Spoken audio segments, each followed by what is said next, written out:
Hi, and welcome to Jewel's Unveiled with Dr. Judith Fletcher. Joining us today is Dr. Heather Holden Tucker. Welcome, Dr. Tucker. Thank you. It is truly a pleasure to sit here and speak with you, especially on a topic of brokenness. So many people are at that place in their lives where they've dealt with failed relationships, failed marriages, and some it's not even about a relationship. It's about past hurt and pain, whether from their childhood or somewhere along the way someone has hurt them, has disappointed them, and they've carried this with them and it allowed them to define who they are. Mm-hmm. Have you ever had an experience that have caused you to get to the point where you were truly just devastated, just really hurt? And oh yeah, you know that it's interesting because I am one of what they call hypersensitive, so I tend to react to things a lot more emotionally than normal people do, like, quote unquote. And I used to think, oh, okay, this is like or I used to think, well, it wasn't necessarily a good thing because your mom would say, oh, you're too sensitive, you got to put your feelings in your pocket and just keep going. But then I've realized it actually is a gift, and utilizing that and understanding it is one of the things that's really been able to help me move forward. And with that being said, there was a lot of times, even in the past, where I had been hurt, but it really kind of affected me more deeply than I thought. And realizing too, as I mentioned previously in a previous discussion with you, that we have sometimes the things that we go through, they're really lessons, they're learning lessons. And even looking back on them now, the past, healing that brokenness from the past, is something that is important for us to really be able to truly live in the present. And a lot of times people carry, like I said, they carry that with you. There's things that happen even in the families, even if it's a murder, that happens all of a sudden and it devastates the family, and it's not necessarily, it's hard to be able to get over those things, mm-hmm. but we carry those things with us, and it kind of prevents us from even being able to live in the present, which we all want to do, and have that peace of mind. So how does a person deal with that? Once you've gotten to the point where, like you said, you've gotten to the point where you realized it and you took the necessary step. But what about that person who is not really sure whether or not that's what they're dealing with? What are some steps that they can take to really identify where they are right now and make changes if that's what needs to be done at that particular time? I think the best thing to probably do is take the first step of even asking that question kind of to yourself. Asking the question like, here we are now, where can we go? It's like, how are we going to look at whatever circumstances are we in? Are we going to look at the glass half empty or half full? For me, it was kind of one of those things where I knew that, we can only get better from here. So the thing is, at the end of the case, we always, everything that we've done in the past, we've always done with the best intentions in mind, with the best intentions at heart. And that's the thing that we want to do even further too.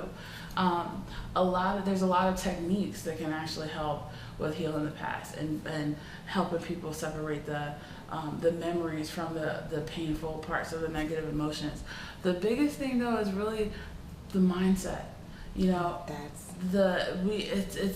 one that I've learned that the enemy preys on our negative emotions of fear, sadness, hurt, anger, guilt. But when that stuff is released and he can't really mess with you like that, it's just one of them things where it's like you're moving forward and you just know your path and you're good. I love it. And I definitely want to come back to that, especially with when the enemy comes and attack and find you at that place where you are vulnerable. Mm-hmm. But before we do, we need to take a quick break. Okay. Viewers, please don't touch that dial. We'll be right back. Hello, my name is Rose Hedgman. I'm the president and founder of Avenues of Excellence. We are an etiquette and social protocol company. It is so important to understand how to sell yourself and how to sell your brand. And understanding the rules of social engagement and using etiquette in a strategic manner can mean all the difference to not only your professional best, but your bottom line as well. Hi, and I'm Elizabeth Gifford Maffei. I'm the owner and CEO of Be Empowerful You, and I help entrepreneurs and small business owners get to the heart of what's holding them back and help them to create the life that they deserve and that they want. And so working with them, I like to uplift them, I like to empower them, and I like to help them create specific plans that are unique to them. Welcome back to Jewels Unveiled with Dr. Judith Fletcher. And our guest today is Dr. Heather Holden Tucker. Hello. Welcome back, Dr. Tucker. It has you. truly been a pleasure having you as a guest. And prior to our break, we were talking about fear and how we allow it to paralyze us, and then even get into the spiritual aspect of when we are feeling that we're in a place of a battle or being attacked, when the enemy comes and just really just prey on that vulnerable person. But you were explaining how one can really deal with that aspect of life. Yes, you know, fear is actually, so many things are happening in this country, and the more and more we look at the news and the more and more we see everything, the more and more I realize, like, these are, even as we look at the news, it's instilling fear. Even as we you know, are hearing about these stories, it's more and more fear that's being released, and even as things happen even more, it's just a lot of fear. I remember when I was younger, there was a company, and they had the hats and they had the t-shirts, and it said "No Fear." Do you remember that? Oh. It was, and I don't know what happened to this company. Hopefully they will see this. I know, and right? They will, like, They said we need to come back. Yes, because it's so true. I mean, the thing is, when we realize that it's fear, and that's a lot of, like, even going down this health and wellness path, like, looking back, kind of there's been opportunities where nuggets have been planted where, like, oh, I should learn about this, but then what is it? Fear, or something where I don't have time for that, or something comes into your mindset that that makes you kind of push it away. So being cognizant of the fear, being aware of where the fear comes from, is one of the things that can also help empower ourselves. A lot of times we think, oh, okay, well, if it's our responsibility to help make ourselves whole, you know, and we look sometimes to other people to make ourselves whole. And why do we do that? But I think that, you know, we all are called to have a relationship with other people. We're all called to love and be able to treat each other like brother and sister at the end of the day. And so we want that, and so we still seek that. A lot of times, though, the hurt, the brokenness, it's hard to have those good, healthy relationships with other people if we don't have a good, healthy relationship with ourselves. And then, you know, I'm gonna do a blog eventually on if I only knew that I was the issue. Because a lot of times we look at the blame externally, but then I realized that the more strong you are in your mind, the stronger you're able to, or the better you're able to really be able to understand that you shape your destiny and you're the captain of your ship. Exactly. And I believe that once we take back that power, ultimately we can really achieve that joy, that peace, that happiness that we truly, truly desire.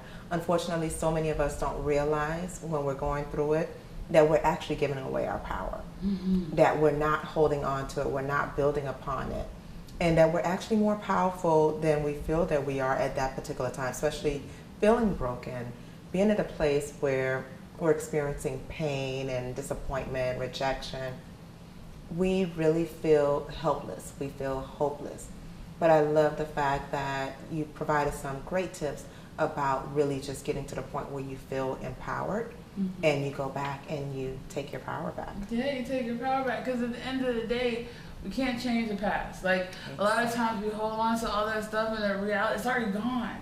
Exactly. You know? Yeah, it's gone. So the only thing we can do is live in the present, take action on whatever burning desires that we have, and hope and dream for the future. Thank you so much. You're we have to welcome. take a quick break. All right, let's do it. To our viewers, don't touch that dial. We'll be right back. Hello, my name is Rose Hedgeman. I'm the president and founder of Avenues of Excellence. We are an etiquette and social protocol company. It is so important to understand how to sell yourself and how to sell your brand. And understanding the rules of social engagement and using etiquette in a strategic manner can mean all the difference to not only your professional best, but your bottom line as well. Hi, and I'm Elizabeth Gifford Maffei. I'm the owner and CEO of Be Powerful You, and I help entrepreneurs and small business owners get to the heart of what's holding them back and help them to create the life that they deserve and that they want. And so working with them, I like to uplift them, I like to empower them, and I like to help them create specific plans that are unique to them. Welcome back to Jewels Unveiled with Dr. Judith Fletcher. Our guest today is Dr. Heather Holden Tucker. Welcome back, Dr. Tucker. Hey, good to be back. It has truly been a pleasure really speaking to you and getting a wealth of information about helping individuals that have dealt with brokenness, and even you being transparent and sharing some of your personal experience, as well as the steps that you took to take control of your life. Right. So looking at some of the clients that you've worked with, what are some steps that after working with this client and you're realizing he or she is at that point where they're broken? They feel that I'm hopeless. My father abandoned my mother. I grew up in a household without my father. I don't know what it's like to be loved. I don't know what it's like to really have a healthy relationship. So here I am, I've gone out into the world, I've tried dating, and I've been hurt over and over. I'm not really sure what it is that I'm looking for, but I know it is something that I truly desire. I want love, but I don't know what love looks like. I don't want to be hurt. How do we reach that person to help them to identify where they're at and help them to become whole, to heal, to take the necessary steps to transform and really discover how beautiful love can be and what love really is? See, this is what I love, because in another level career in wellness coaching, it's not just the traditional coaching. We kind of take it a step beyond that, where we incorporate neuro-linguistic programming and techniques to help transfer people in terms of getting the desirable results that they want. A lot of times our conscious mind, consciously we want to get these things done, but unconsciously there's so much things, so many baggage, so many behaviors that is not congruent with us being able to get the desires that we want. So now we come from a perspective where, really and truly all things are possible, and there are many options. And the good thing about coaching is it helps people see those options. A lot of times clients will come to me and they're stuck. They don't know which way to go. They don't know what love is. They have no idea, where to even go. And even within a short few sessions, we already have transformation and be able to get them moving forward. Because a lot of times the biggest thing is sometimes people don't necessarily aren't aware of what resources that are available for them, or how to even go. But that's one of the things that coaching can really help with, getting people unstuck, getting them to have those results that they want. And I'll tell you, it's one of those things that coaching is like everybody can benefit from it. And I love the fact that you use the term unstuck. So many people, they go online, it's like, I want a coach, and they're Googling, and it's like, oh, unstuck, that's me. But wait, what is unstuck? How do I know that I'm at a place where I'm stuck? Because I think I'm okay. I mean, I don't have a healthy relationship. I may have some issues at work, but how do I know that I'm at that place where I need a coach? How do I identify where I am and say, hey, I need help? That is such a great question. Oh my gosh, because you know what? I really think that, had I had a coach at those dark times, I would have been able to even move forward. It's one of those things where if you're stressed, if for me, it was like I was doing behaviors that I normally wouldn't do. Like I was loving happy hour, and I don't even couldn't understand what the lineage is that. But there's so many, especially women, especially working women. It's like that is kind of the thing to be able to offset everything else. And the reality is that if you find yourself in a place where it is a lot of stress, a lot of turmoil. You're even like not even sure or aware of your own emotions. That was one of the biggest things for me, is I couldn't really be able to emotionally connect with other people because I wasn't sure about my own emotions. Even when you're trying to find a relationship and it's hard and you can't understand what's going on, that's even a time to seek a coach. Really, anything that you want to go for, and it's not really like, and the thing is, there is no, we look at it like there's no failure, there's only feedback. Because if you look at something like a failure, it means that it's like something wrong. But everything happens, good or bad, it's all perfect how it turns out. And it may not necessarily be that way now, but a lot of times later down the road, you see kind of the benefit if you're on the path, you know. Now, I think another misconception that I'm finding some clients having is thinking that coaching is something that you seek if you're having issues in your personal life, or if you're having issues, as you know, with you being a health and wellness coach. Also looking at those areas, what are some other areas, what are just some key points that people can look at and say, yeah, I'm in this area here and I fit that title, yes, maybe I should invest in a coach. What are other key areas that you would suggest? Well, you know, even people, like a lot of times, people who quote unquote may have everything together, you know, may even be on the right track, and there's still just so many harmony. If there's a time where they're trying to have difficulty trying to balance stuff and you just don't even know which way to go, and even if you want to have somebody to talk to be able to kind of move forward, it's kind of one of those things where we're in a safe and comfortable environment, non-judgment, we're able to be able to talk and help move forward. But even like people who, you know, are very successful, like executives who are doing so many different things, even they can benefit from coaches too. And that's what I found out myself. And people are so surprised when they find top level executives using coaches, and you know, the CEOs, the entrepreneurs, the presidents of organizations. So many people are using coaches. But when I tell you I thank you so much, I really appreciate having you on as a guest. It has truly been amazing, and I really hope our viewers can really take from this experience and really look at where they are right now and determine that, yes, I'm at that place where I'm ready to work with a coach because I'm ready for change, and understand that being a coach is really having that cheerleader, having that accountability partner that's by your side and helping you to be successful. So thank you so much, Dr. Tucker. It has been a pleasure. It has been. And to our viewers, thank you so much.